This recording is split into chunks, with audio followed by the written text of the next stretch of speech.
le César du meilleur acteur. Et puis on essaiera un jour de faire une grande cantine gratos. Yes, we can. Serge Gainsbourg, bonjour.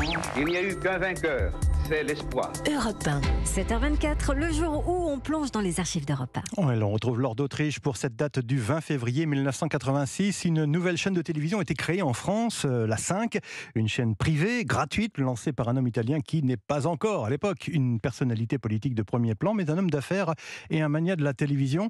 Son nom, Laure ? Silvio Berlusconi. Oui, Silvio Berlusconi propulse alors la télévision française dans une ère bling-bling, comme on dirait aujourd'hui. La première soirée de la 5 est flamboyante, avec une caméra qui embarque à bord du Concorde, puis atterrit à Milan sur un plateau de télévision où semble s'être posé l'avion. Silvio Berlusconi veut du grand spectacle. J'ai pas amené ni un Coca-Cola, ni de spaghetti.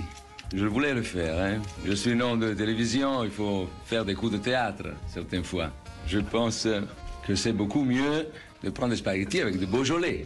Et si certains voient en Berlusconi un homme d'affaires qui va moderniser la télévision, d'autres sentent une menace pour la culture française. L'origine de cette nouvelle chaîne se trouve en politique. En 1985, le président Mitterrand voit arriver avec inquiétude les élections législatives. Et pour avoir un levier médiatique, il décide d'ouvrir l'espace audiovisuel au-delà des chaînes publiques qui existent et de la chaîne cryptée Canal+.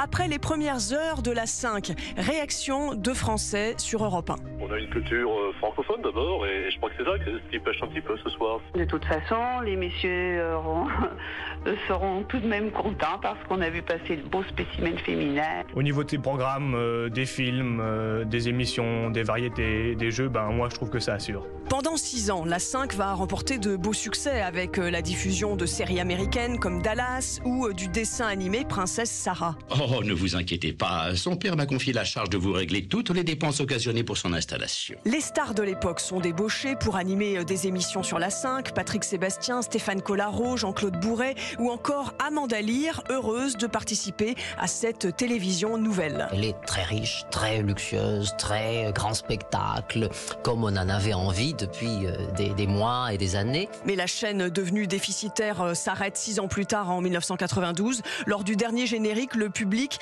voit disparaître le chiffre 5 de l'autre côté de la Terre. Puis c'est le noir complet. Merci Laure d'Autriche, réalisation sonore Sébastien Guilis.